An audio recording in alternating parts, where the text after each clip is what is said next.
자, 1학년 여러분 반갑습니다. 자, 오늘 또 여러분들 수업을 한번 중간고사 이전 시험 범위까지 수업을 한번 진행해 보도록 할게요. 오늘 수업은 교과서 36페이지, 37페이지 이론은 그렇게 배울 거고, 나머지 여기에 39페이지에 있는 문제를 한번 풀어봄으로써 마무리 정리를 하는 시간을 가져보도록 하겠습니다. 자, 지난 시간에 우리가 원소들이 주기적 성질을 가진다라는 것을 배웠고, 그걸 우리가 8칸씩, 그죠? 8번째마다 주기적 성질이 나타나게 되고, 그래서 그걸 표로 만드는 것까지 얘기를 했었죠. 자, 오늘은 그 주기율이 왜 생기는지에 대해서 한번 찾아보도록 하겠습니다. 이걸 공부하기 위해서는 여러분들이 제일 먼저 우선 해야 될 것이 있는데, 바로 원자들이 전자를 채우는 규칙에 대해서 우선 설명을 좀 할게요. 자, 그 내용은 어디 있냐면은 여러분들 교과서 37페이지 오른쪽 하단부에 보면 전자 껍질과 에너지 준위라고 부르는 파트에 나와 있습니다. 자, 그걸 한번 볼게요. 자, 여기를 말하는 겁니다. 자, 여기 있는 내용들이 꽤 중요한 내용들이 많이 있는데, 그 중에서 첫 번째 요 문단을 한번 살펴볼게요. 첫 번째 문단이고 세 줄로 되어 있는데, 여기가 바로 여러분들이 오늘 해야 될 전자 배치의 규칙이라고 생각을 해주면 되겠습니다. 자, 이 전자 배치의 규칙은 전자를 배치할 때, 그죠? 각 원자들마다 개수가 다른 전자들이 존재하는데 어떤 규칙에 따라 배치를 하느냐. 자, 첫 번째 그 중에 하나가 바로 이 부분이죠. 바로 어떤 부분이 있냐면 뒷부분부터 먼저 볼게요. 자, 첫 번째 여러분들이 기억해야 될 것은 전자는 가장 안쪽 전자 껍질부터 차례로 들어간다.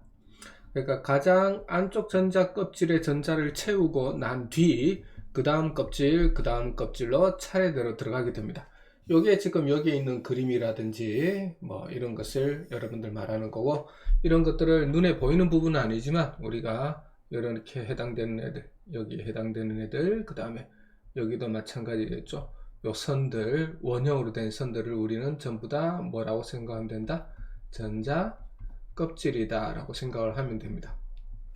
전자 껍질이라는 것은 여기도 나오는데 조금 어렵게 되어 있죠. 내용이 뭐냐면 원자 핵 주위에 이런 색깔로 중심부에 있는 게 원자 핵인데, 핵 주위에 우리가 전자가 일정한 궤도를 따라서 일정한 길을 따라서 이렇게 원형으로 돈다라는 걸 중학교 때나 이렇게 많이 배웠을 거예요. 자, 그래서 이걸 전자가 돌고 있는 이 길을 전자 껍질이라고 얘기를 하는데, 이 전자 껍질에 들어가는 전자들이 규칙이 있다라는 거고, 그 첫 번째 규칙이 바로 뭐냐면 여기에 있는 제일 첫 번째 나트륨을 예를 들면 이게 첫 번째 껍질이겠죠. 제일 첫 번째 껍질이자 가장 안쪽 껍질입니다. 안쪽 껍질. 자, 여기에서 채우고, 그죠? 이게 다 채워지면 두 번째 껍질을 채우게 되고, 두 번째 껍질에 전자가 들어갈 수 있을 만큼 다 채우게 되면 세 번째 껍질에 채워진다 라고 하는 것이 이 말이에요. 전자는 가장 안쪽 전자 껍질부터 차례로 들어간다 라는 말입니다. 자, 그러면 이거는 뭐 그렇게 어려운 건 아닌데, 두 번째로 알아야 될 것은 뭐냐면, 그럼 이 첫 번째 전자 껍질 같은 경우는 몇 개까지 들어가느냐, 두 번째 전자 껍질에는 몇 개까지 들어갈 수 있느냐, 세 번째 전자 껍질에도 역시 몇 개까지 들어가느냐 라고 할 때, 자, 두 번째 규칙이 나옵니다.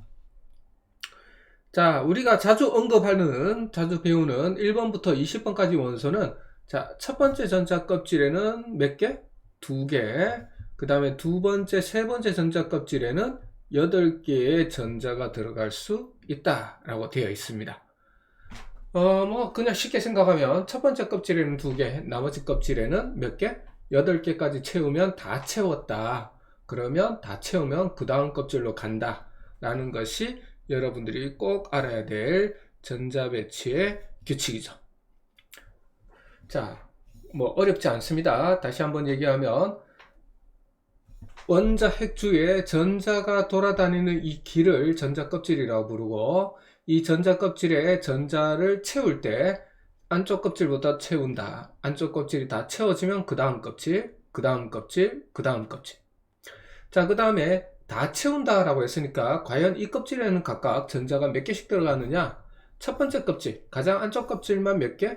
2개, 나머지는 8개다 라고 생각을 하면 된다라는 얘기가 나옵니다.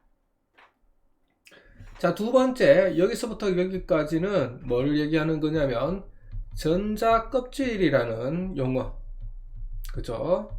그 다음에 이것과 우리가 에너지와의 관련성을 설명한 내용인데 조금 어렵게 되어 있어요. 자, 전자는 원자 핵에서 특정 거리만큼 떨어진 위치에 존재한다. 뭐 어렵게 생각하지 맙시다. 나트륨을 예로 들면 원자 핵 중심에 원자 핵이 있겠죠. 원자 핵에서 일정 거리, 요만큼 떨어진 일정 거리에 전자가 존재한다. 그 다음에 또 이런 데는 존재하지 않다가 또 어떤 두 번째 일정 거리, 여기에 전자가 존재하고, 그 다음에 또 전자가 존재하지 않는 곳이 있다가 또 어떤 특정 거리가 되면 전자가 존재하게 됩니다. 그래서 특정 거리만큼 떨어진 위치에만, 그죠? 위치에만 전자, 적자면 위치에만 전자가 존재하죠.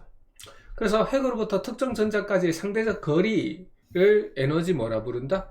준위라고 부른다라고 되어 있어요. 에너지는 뭐 영어고, 준위는 한자로 되어 있는데 사실 이게 영어로 말하면 아주 쉬운 단어죠.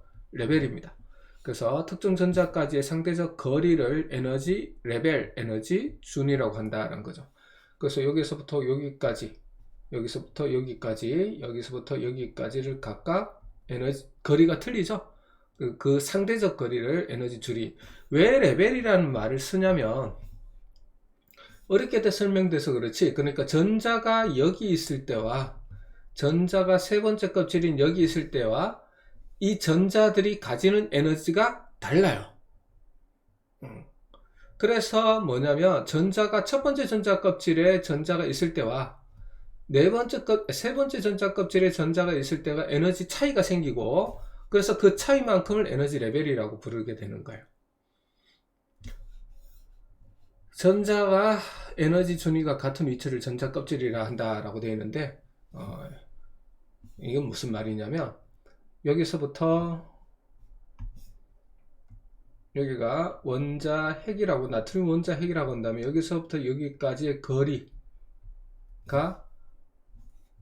여기서부터 여기까지 거리, 그 다음에 여기서부터 여기까지 거리, 여기서부터 여기까지 거리가 같을 거예요. 원이니까, 그치? 중심부에서 정확한 원이랑 거리가 같겠죠? 거리가 같다 그러면 에너지가 똑같은 겁니다. 같은 에너지를 가져요. 그래서 에너지 준위가 같은 이라는 것은 에너지 레벨, 에너지 크기가 같은 위치. 그러니까 똑같은 거리만큼 있으면 여기가 뭐가 되겠어요? 핵에서부터 전부 똑같은 거리가 되겠죠? 이 똑같은 거리만큼만 있으면 어떻다? 에너지가 같다라는 뜻이 됩니다. 그러면 두 번째로도 보면 두 번째 껍질 같은 경우는 이걸 지금 얘기를 하게 되는데, 요게 껍질 같은 경우도 뭐냐면 요 거리, 그죠? 그 다음에 요 거리가 같아서 에너지도 어떻다? 같다라고 생각해 주면 되는 겁니다. 그래서 조금 어렵겠지만 표현이 어려운 거지 실제로 그렇게 어려운 내용은 아니에요. 여러분들이 이렇게 생각하면 된다는 얘기죠. 원자 핵에서 동일한 거리만큼에 있는 전자, 그지? 동일한 거리만큼 있는 이 원, 그리고 이 원은 전자가 존재할 수 있는 원, 요걸 뭐라 부른다? 전자 껍질. 그리고 이 전자 껍질 주변을 우리는 뭐하고 있다? 전자가 돌고 있다. 이렇게 되는 거죠. 자, 두 번째, 이것도 마찬가지라 그랬죠? 이게 뭡니까? 원자에서 동일한 거리가 되는 부분인데, 이게 때마침 뭐가? 전자가 존재하는 거리가 되고, 이 거리에 있는 모든 전자들은 거리가 똑같기 때문에 에너지가 똑같다. 이렇게 생각하자는 거죠. 그래서 핵으로부터 특정 전자까지의 상대적 거리를 에너지 준위라고 한다라는 것은 핵에서부터 거리가 같은 이곳은 어떻다? 이 전자, 이 전자, 이 전자가 거리가 같다면 에너지가 똑같다. 우리가 이런 말을 배웠죠. 전자는 전자 껍질 주변을 돈다라고 했는데, 이 껍질을 돌고 있다면 결국은 이 껍질은 핵에서부터 거리가 같은 곳이 껍질이기 때문에 어디에 있더라도 이 전자들이 에너지가 똑같다. 똑같은 에너지를 가지는 이 위치, 이걸 우리는 전자 껍질이다 라고 얘기를 한다 라는 얘기가 되는 겁니다. 자, 여기서 중요한 거는 바로 뭐 이거죠. 전자의 위치가 원자 핵에서 멀어질수록 에너지 준위가 높다 라고 되어 있는데, 바로 뭐냐면 껍질이 지금 3개가 있는데, 나트륨 같은 경우 여기서부터 첫 번째 껍질, 염소 가지고 한번 해볼게요. 염소도 지금 껍질을 3개를 가지고 있는데, 여기서부터 첫 번째 껍질, 그죠? 그 다음에 두 번째 껍질, 그 다음에 세 번째 껍질이 될 텐데, 이때 거리가 어떨수록 전자 위치, 그러니까 요 전자, 요 전자, 요 전자가 거리 위치가 다르죠. 그리고 에너지 준위가 높다라는 것은 전자가 여기 있을 때보다 여기 있을 때보단 세 번째 껍질에 있는 전자가 에너지가 더 어떻다? 준위라는 말, 레벨이라고 그랬죠. 에너지 레벨이 더 크다 라고 생각을 해주면 되는 겁니다. 전자의 위치가 원자 핵에서부터 멀어질수록 에너지 준위가 높다 라는 말은, 전자가 바깥 껍질로 있을수록 플로린 같은 경우는 이 전자보단 이 전자가 에너지가 더 큰 전자다 이렇게 생각해 주면 된다는 거죠. 이 전자보다는 이 전자가 더 에너지가 크고, 이 전자보다는 이 전자가 에너지가 더 크다. 왜냐하면 중심 원자 핵으로부터의 거리가 더 멀어지기 때문입니다. 자, 그 다음에 전자는 에너지 준위가 다른 전자 껍질로 이동할 수 있는데, 이 말도 중요하죠. 무슨 말이냐면 여기 있던 전자가 이쪽으로 이동을 할 수 있다는 얘기입니다. 또는 바깥에 있던 전자가 안으로 이동을 할 수도 있어요. 그러니까 전자 껍질 사이에는 이사가 가능합니다. 그래서 에너지 준위가 높은 에너지 준위에서 낮은 에너지 준위로라는 말은 바깥에서 안으로, 우리가 전자가 어떻다 그랬어요? 여기 있는 전자가 E1이고 여기 있는 전자가 E2라면 뭐라고 그랬습니까? 핵에서부터 거리가 멀어질수록 E2가 되겠죠. 에너지가 더 큰 전자, 여기가 에너지가 더 작은 전자가 되겠죠. 근데 이 전자 껍질 사이를 뭐 할 수 있다는 거지? 전자가 이동을 할 수 있다는 거고, 만일 이것처럼 바깥에 있는 전자가 안으로 떨어진다면 에너지가 큰 곳에서 에너지가 작은 곳으로 이동하는 거기 때문에 그 차이만큼을 에너지를 어떻게 한다? 방출하는데 주로 우리는 빛의 에너지로 방출하게 됩니다. 비슷한 내용을 우리가 빅뱅 이론 할 때 처음에 했었죠. 스펙트럼 할 때, 그지? 그래서 에너지가 높은 곳에서 에너지가 낮은 곳으로 가게 되면 방출. 반대로 에너지가 낮은 곳에서 에너지가 높은 곳으로 갈 때는 에너지가 작은 곳에서, 그죠? 에너지가 작은 곳에서 에너지가 큰 곳으로 가는 거기 때문에 어떻게 된다? 외부에서 에너지를 방출이 아니라 흡수해야지 되는 겁니다. 자, 그래서 높은 에너지 준위에서 낮은 에너지 준위로 이동할 때라는 것은 바깥 껍질에서 안쪽 껍질로 전자가 이동할 때 그 에너지 차이만큼을 방출하는데 주로 빛의 형태로 방출하게 되고, 이 빛을 분광기로 분석을 하게 되면 우리는 스펙트럼을 관찰할 수 있다라는 것을 우리가 배웠었습니다.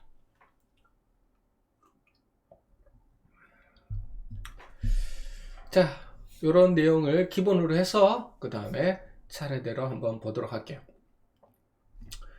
자, 그러면 오늘은 이제 실제로 왜 원소들이, 주기율표에 있는 원소들이 주기적 성질을 나타내느냐를 한번 살펴보도록 하겠습니다. 자, 그러면 리튬을 한번 살펴볼게요. 리튬은 원자번호 3번이고 나트륨은 11번입니다. 그 다음에 플로린 9번, 염소 17번인데 얘네들이 전부 다 같은 족이에요. 여기는 1족 원소들이고 알칼리 금속, 그죠? 그 다음 밑에 두 개는 17족 원소, 우리가 이걸 비활성이 아니죠. 할로젠 원소라고 부르는데, 자, 지금 주기율표에 참 많지만 1족 알칼리 금속과 1족에 속하는 알칼리 금속과 17족에 속하는 할로젠 원소를 예로 든 거예요. 왜냐하면 33페이지에도 했었다시피 얘네들은 화학적 성질이 비슷하다고 그랬거든. 17족 원소 플로린, 염소, 그죠? 그 다음에 뭐가 있었습니까? 브로민, 아이오딘이 있었죠, 그죠? 자, 이런 것들을 우리가 한번 해보도록 하겠습니다. 자, 그러면 리튬, 나트륨, 그 다음에 뭐가 있었죠? 칼륨까지 1번부터 20번까지 속하는 원소들 중에서 한번 해볼게요. 자, 그러면 우리가 첫 번째 껍질에 뭐라 그랬습니까? 몇 개 들어간다고? 2개 들어가고 다 채웠죠.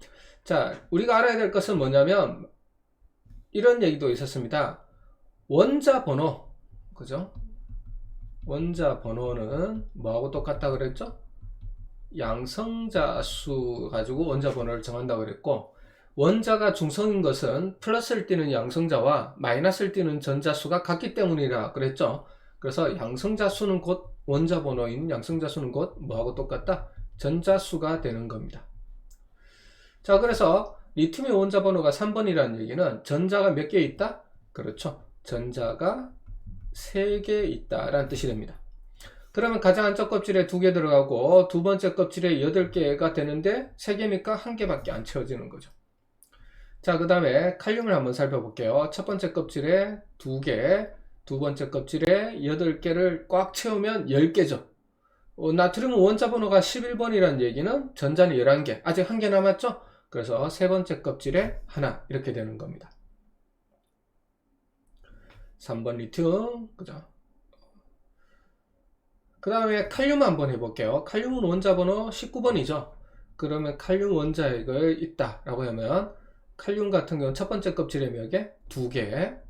그 다음에 두 번째 껍질에 8개. 자, 세 번째 껍질에 또 얼마가 들어간다 그랬지? 세 번째 껍질도 8개까지 들어가면 다 채웠다 그랬죠. 그러면 18개를 쓴 거예요. 그러면 네 번째 껍질을 차곡차곡 채우게 될 텐데 19개 중에 18개 있었기 때문에 1개가 되는 겁니다. 그래서 우리 주기율표에서 리튬, 나트륨, 칼륨이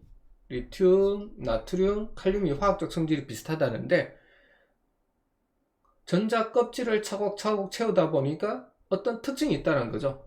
여기서 칼륨을 적자면, 그죠? 2개, 8개, 8개, 1개 이렇게 되는 거죠. 그래서 리튬은 껍질이 2개고 두 번째 껍질이 마지막 껍질인데 전자가 그 속에 1개. 나트륨은 껍질이 3개고 세 번째 껍질이 마지막 껍질인데 전자가 그 속에 1개. 칼륨을 살펴볼게요. 칼륨은 껍질이 총 이렇게 채워지다 보면 껍질이 4개가 존재하고 제일 마지막 껍질이 있는 전자 수가 1개. 이렇게 되는 겁니다. 자, 그 다음에 17쪽을 한번 살펴보겠습니다. 플로린 원자 번호 9번이라고 그랬죠? 9번 9개. 그럼 첫 번째에 하나, 두 번째 껍질에 몇 개? 플로린이 9번이 첫 번째 껍질에 2개 다 채워야지 밖으로 가죠. 참, 그지? 몇 개? 7개. 염소가 17번이니까 18개의 전자가 존재합니다. 그럼 첫 번째 껍질에 다 채우면 2개, 두 번째 껍질에 다 채우면 8개, 10개를 썼죠. 그럼 세 번째 껍질에 다 채우질 못했지만 7개 이렇게 되는 겁니다. 자, 그러면 이렇게 되죠. 플로린 같은 경우는 껍질이 2개고 제일 마지막 껍질의 전자수가 7개. 그 다음에 염소 같은 경우는 전자가 17개인데 껍질은 총 채우다 보면 아까 말했던 전자 배치 규칙에 따라서 채우다 보면 세 번째까지 껍질을 가지고 세 번째 껍질이 마지막 껍질이 되고 그 속에 전자가 몇 개? 7개 이렇게 됩니다. 자, 그러면 우리가 알아야 될 것이 바로 결론이 뭐가 나타나냐? 우리는 이걸로부터 알아낼 수 있는 사실은 그죠? 그렇구나. 같은 뭐라면 화학적 성질이 비슷하다면 같은 족이라면 그죠? 같은 족이라면 화학적 성질이 비슷하다면 가장 바깥 껍질에 있는 전자수가 똑같겠구나. 리튬, 나트륨, 칼륨은 몇 개로 똑같죠? 1개로 똑같았던 거죠. 그 다음에 플로린, 염소 같은 경우도 화학적 성질이 같은 족이기 때문에 비슷하다 그랬죠? 얘네들의 뭐가 비슷한가를 살펴봤더니 전자 배치에서는 마지막 껍질에 있는 전자수가 7개로 똑같구나 라는 걸 알 수 있다는 겁니다. 자, 그럼 우리는 뭘 알 수가 있냐면 그지? 같은 족이라면 같은 족, 그죠? 같은 족. 예로 이제 리튬, 나트륨, 칼륨 또는 플로린, 염소 이런 것들이죠. 같은 쪽이라는 것은 뭐다? 우리가 지난 시간에 배운 게 화학적 성질이 비슷하다 라는 거죠. 자, 그런데 봤더니 가장 바깥 전자 껍질 수가 같더라. 자, 그래서 우리가 알아야 될 아주 중요한 내용이 발견되었습니다. 주기율표에서 같은 쪽이라면 화학적 성질이 비슷했는데 전자 배치를 하다 보니까 뭐를 알아냈냐면 같은 쪽이라면 가장 바깥 전자 껍질 수가 같다라는 걸 알아냈다는 거죠. 그러면 우리는 이 두 개를 연결 지으면 되는 거죠. 아, 가장 바깥 전자 껍질 수가 같다면 화학적 성질이 비슷하구나 라는 걸 알 수가 있게 되고, 가장 바깥 전자 껍질의 수, 그지? 수를 우리는 뭐라고 부른다? 가장, 그지?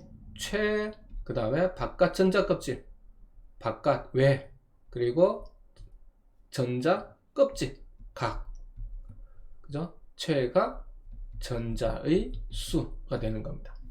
그래서 최각 전자 수가 어떻다? 같다. 뭐가? 화학적 성질이 비슷하고 같은 쪽은 이렇게 되는 거죠. 그걸 정리한 표가 37페이지에 나와 있는 표입니다. 한번 볼게요.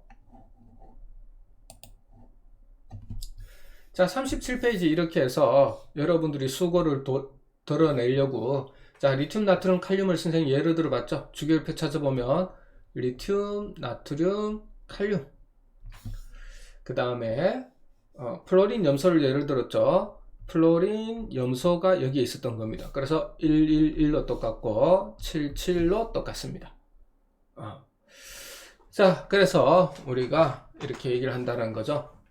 지금 나와 있는 것들이 보면 알겠지만 가장 바깥 전자 껍질의 수입니다. 그래서 일쪽은 우리가 요 세 가지밖에, 칼륨을 포함해서 요 세 가지밖에 하지 않았지만 다른 것도 해보면 가장 바깥 전자 껍질의 전자수가 1로 동일합니다. 2, 그 다음에 움푹 파여진 부분은 잘 안 한다 그랬죠. 13조근 3, 14조근 4, 15, 16, 17 이렇게 되는 거죠. 자, 여기서 조심해야 될 것이 있는데 바로 18쪽입니다. 자, 18쪽에 요 놈 한번 해볼게요. 요 놈 10번 네온이에요. 10번 네온. 자, 그러면 네온의 원자핵이 있다면 첫 번째 전자 껍질에 전자가 10개죠. 원자 번호가 10번이라는 것은 양성자 10개, 전자 10개, 2개 들어갑니다. 그 다음에 두 번째 껍질에 몇 개? 8개. 이렇게 되겠죠. 그 다음에 아르곤 한번 해볼게요. 18번 아르곤 같은 경우는 원자핵이 있고 첫 번째 전자 껍질에 2개, 두 번째 전자 껍질에 8개 다 채웠고 세 번째 전자 껍질에 몇 개 들어가느냐? 역시 원자 번호가 곧 뭐다 그랬죠? 전자수, 아르곤 속에 포함된 전자수니까 18개인데 10개를 썼으니까 8개 되는 거죠. 그러니까 18쪽 원소들 같은 경우 가장 마지막 껍질의 전자수는 8개, 8개. 사실 헬륨은 2개라서 여기는 아니지만, 그래서 해보면 2개. 헬륨도 해볼게요. 2번 원자번호 2번이죠. 헬륨 같은 경우는 원자핵이 중심이 있다면 첫 번째 껍질에 전자가 채워지는데 이게 곧 전자수죠. 2개밖에 없다는 얘기죠. 그럼 여기 2개 하면 땡인 겁니다. 그래서 선생님 여기에 파란 글씨로 한번 써볼까요?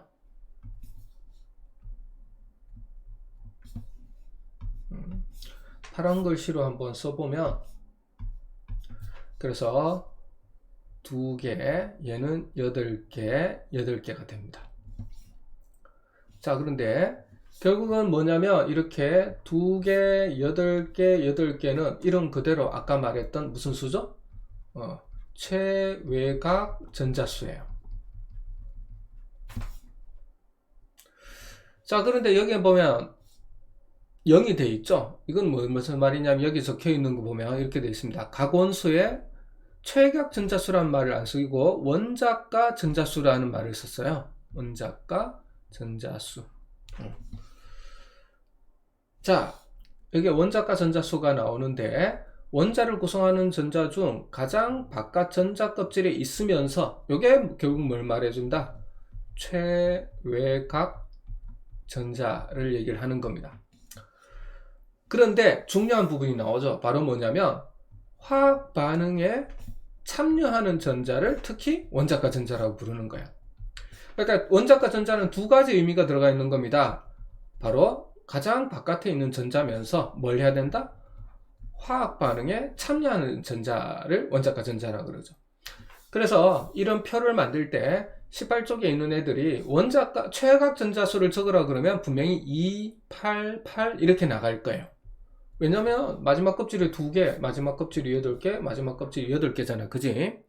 자, 그런데 뭐를 적으라 그랬을 때는 원자가 전자수를 적으라 그럴 때는 000이 되는 겁니다. 이유는 뭐냐면 가장 바깥 전자 껍질은 2개, 8개, 8개인데 뭘 해야 된다? 원자가 전자는 화학 반응에 참여, 관여를 해야 돼요.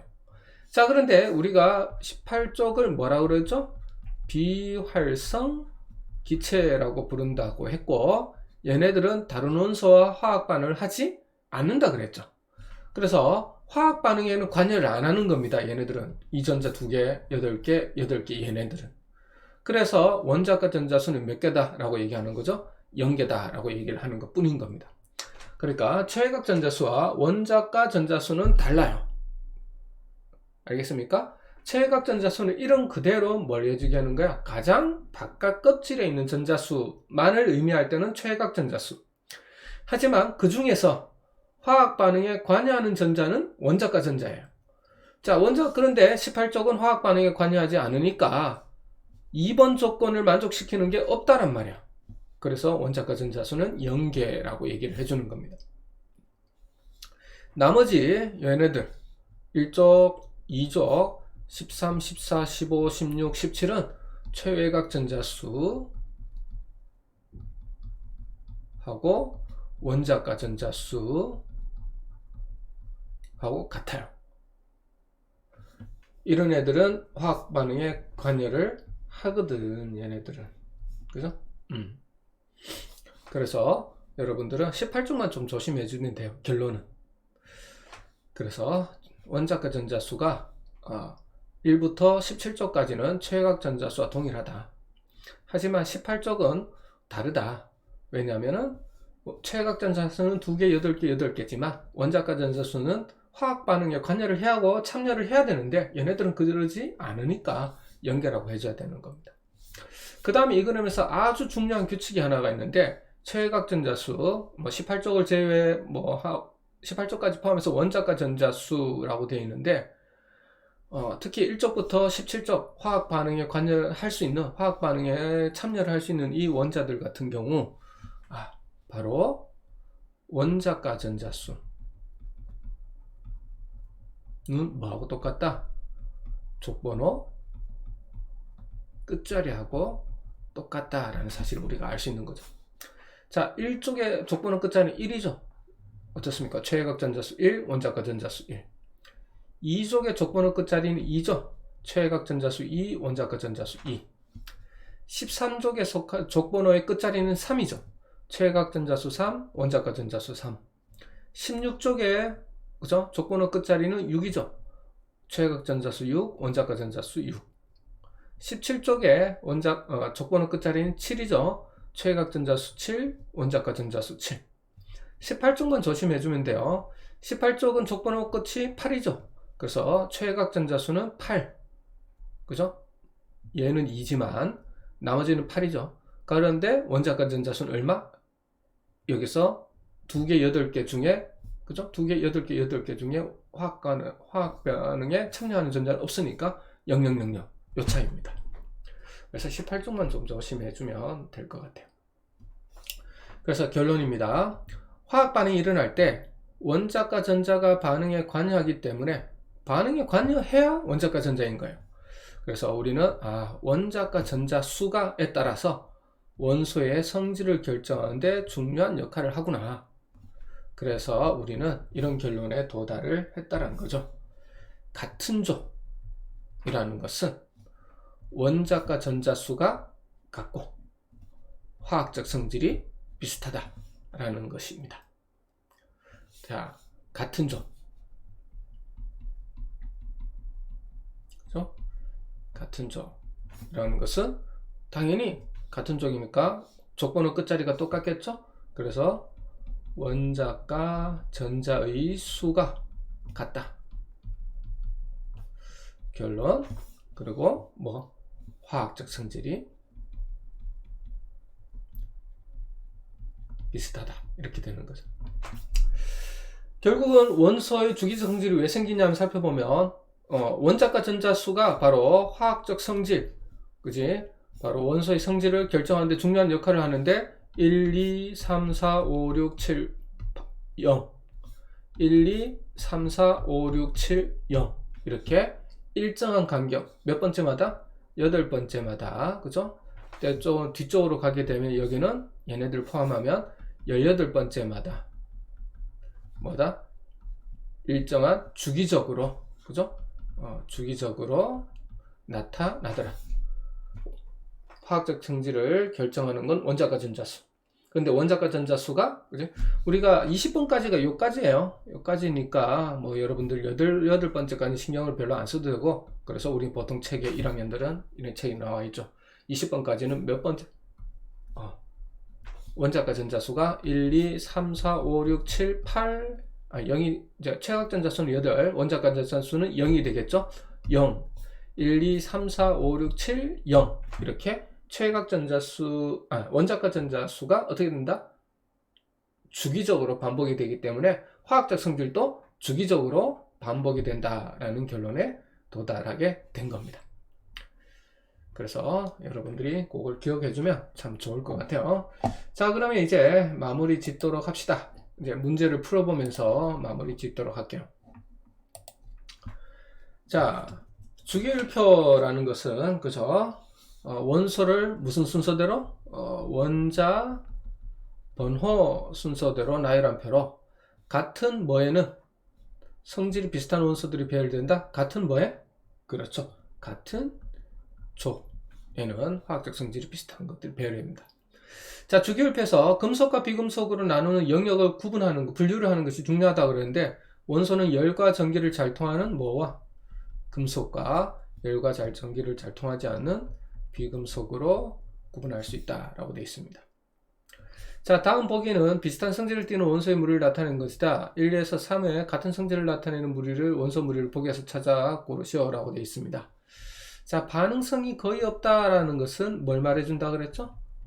비활성 기체를 말해주고 몇 쪽 원소? 18쪽 원소고 뭐가 있습니까? 헬륨, 네온, 아르곤 등등이 있다 그랬죠? 디귿에 해당이 되겠네요. 자, 그 다음에 물과 만나면 격렬히 반응한다 라는 것은 우리가 뭐였습니까? 알칼리 금속이었죠. 알칼리 몇 쪽이죠? 수소를 제외한 1쪽이죠. 그러면 니은에 해당이 되겠네요. 자, 그 다음에 원자과 전자가 7개라는 것은 족번호 끝자리가 7이란 얘기죠. 자, 움푹 파여진 부분을 제외하면 우리 다루지 않는다 그랬지? 족번호 끝자리가 7인 건 이 친구를 말하는 겁니다. 몇 쪽 원소? 17쪽 원소고 수소와 또는 뭐 금속, 나트륨, 금속과 반응을 잘한다 라는 성질이 있었죠. 얘네들에 해당이 되겠습니다. 자, 원자과 전자수라는 것은 같은 족에 속하는 원자는 원자과 전자수가 자, 같은 족이라는 것은 뭡니까? 당연히 족번호가 같고 족번호 끝자리 수가 같겠죠. 그러니까 원자과 전자수가 어떻다? 같다라고 우리가 볼 수 있겠습니다. 자, 원소의 주기성이라는 것은 주기율표에서 원소들이 성질에 주기적으로 나타나는 것은 같은 족에서는 원소의 뭐의 개수가 똑같기 때문이다? 원자과 전자의 수가 똑같기 때문이다. 자, 다음은 몇 가지 원소의 전자 배치를 나타내는 것이다 봅니다. 마지막 껍질의 전자수가 얘는 1개. 그 다음에 마지막 전자 껍질, 그지? 예, 원자과 전자수가 나트륨 1개. 산소는 하나, 둘, 셋, 넷, 다섯, 여섯 개. 플로린은 하나, 둘, 셋, 넷, 다섯, 여섯, 7개가 되겠습니다. 자, 전기를 잘 통하는 원소라는 것은 뭘 찾으란 얘기죠? 금속을 찾으란 얘기고, 자, 금속은 2개가 보이네요. 리튬, 그 다음에 나트륨이 보이게 됩니다. 자, 그 다음에 비금속에 속하는 원소를 찾아라 라고 하는 것은 주기율표의 이쪽에 있는 애들이고, 원자과 전자수가 비교적 많은, 오른쪽일수록 원자과 전자수는 많아지겠죠? 조건의 끝자리가 커지니까 산소랑, 그죠? 뭐가 되겠습니까? 플로린, 이 두 가지가 되겠네요. 리튬과 같은 쪽에 속하는 원소를 고르라는 것은 리튬의 원자과 전자수가 한 개인데 같은 쪽이라 그러니까 원자과 전자수가 같은 걸 골라라 라는 얘기니까 나트륨이 되겠죠. 나트륨이 되고 바로 원자과 전자수가 어떻다? 동일하다 라는 근거로 우리가 판단을 하게 되는 겁니다. 자, 이렇게 해서 우리 39페이지까지 시험 범위를 아마 다 마친 것 같아요. 그래서 여러분들이 고등학교 올라와서 중학교 때보다 조금 더 깊게 배웠으리라고 생각은 하지만 너무 어렵게 생각하지는 말고 선생님만의 생각일 수는 있겠지만 어쨌든 열심히 해가 좋은 결과를 받았으면 좋겠습니다. 수고했습니다. 중간고사 그러면 중간고사 끝나고 아마 보겠네요. 잘 지내고 중간고사 시험 잘 치길 바라겠습니다. 수고했습니다.